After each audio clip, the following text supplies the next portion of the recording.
Well, hackers taking a bite out of Apple's intel. The company saying its developer's website got hacked and that sensitive employee and financial information might have been stolen. So if this tech giant can't protect itself from attacks, is anybody really safe? To security expert Robert Siciliano. When we hear that Apple was attacked, we all say, what the heck then? If Apple can't protect itself, none of us can, right?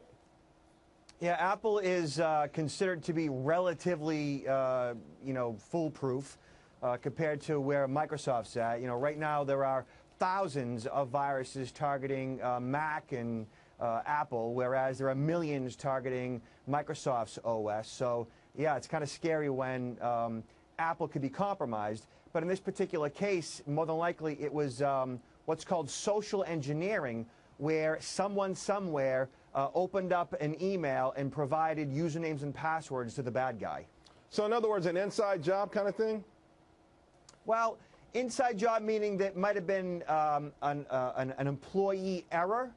They might have got tricked thinking that they were communicating with somebody internally, and then they provided their credentials, their login credentials, which gave a criminal backdoor access, and or there were flaws in their system, critical flaws that allow a hacker to remotely access their system. Robert, we hear these stories and we read about them all the time, bank records taken, and then sometimes we see that it's often not even criminal, just people doing this for kicks. Just how difficult is it, or it really seems to be impossible that ultimately not a major hacking won't occur with all of these companies and that the damage will be much more significant than we've ever seen so far?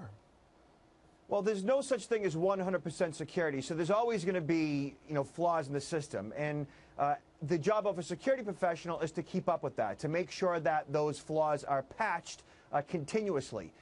There was a report today that there might be a Turkish hacker claiming responsibility for this particular hack, who claimed that he discovered flaws in Apple's OS or in the developer's website, and he reported it to Apple, and immediately they shut it down. Now, he would be what's called a white hat hacker, but the fact that he was tinkering where he shouldn't have been, that is essentially illegal.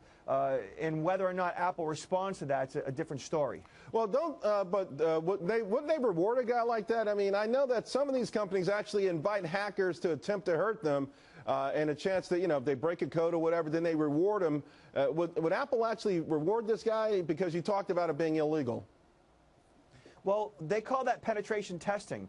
And when you are hired, or there's essentially a contest to try to penetrate and test a network, or test and penetrate a network, that's usually permission-based, whereas when it's not permission-based, that's illegal. They could be prosecuted. And you would think that they would welcome that type of information, but in some cases, think of it like this. We all know that it wouldn't take much to break into somebody's home, but you wouldn't want somebody to try to break in without your permission. Right? Well, unless someone just sold me this fancy security system and told me it was impenetrable, and then, of course, my next-door neighbor's young son broke into it with a crowbar. But, listen, I know I'm making it probably too simplistic, but we know the threat is real, and to your point, it never ends. Robert, thanks a lot. Unfortunately, we're going to need you a lot more on this in the future. We'll see you soon. Yeah. All right, thank you.